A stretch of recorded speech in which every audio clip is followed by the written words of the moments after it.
How to download and install Trust Wallet on your iOS and Android device.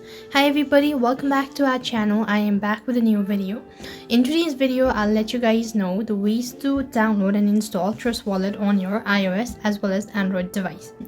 So the download and the installation procedure will remain the same for the Trust Wallet and for the iOS as well as Android device. However, there will be some slight changes with the app's interface. If you're using an Android device, then you need to head over to your Play Store.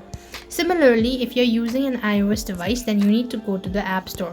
And then on the search box, you want to type in Trust Wallet. When you type in Trust Wallet, you simply need to go ahead and click on the install button for both of these devices. Now it's going to take a couple of seconds, so you just have to wait patiently. Once the application is completely installed, you have to press the open button so that you begin with the account. Now that you've successfully downloaded, it's time for you to go ahead and register. I believe that the interface won't be available on my device due to some security concern, so I'm just gonna instruct you. You just have to press the get started button both on your devices. The interface will remain the same, after which you'll be provided to the home page without signing in. Now this means that you could actually go ahead and explore the app without actually creating your account.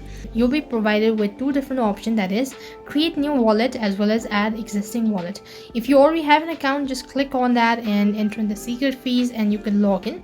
Whereas if you don't have an account, then you just click on the create new wallet account. You'll be provided with the secret fees. So if you want to create with the secret fees or the Swift beta, you just go with that and then you just begin with the creation of your account. So this is the simplest way to download and install Trust Wallet on iOS as well as Android device. I hope the video was helpful. Make sure to like, share and subscribe to our channel. Thank you for watching. See you in the next video.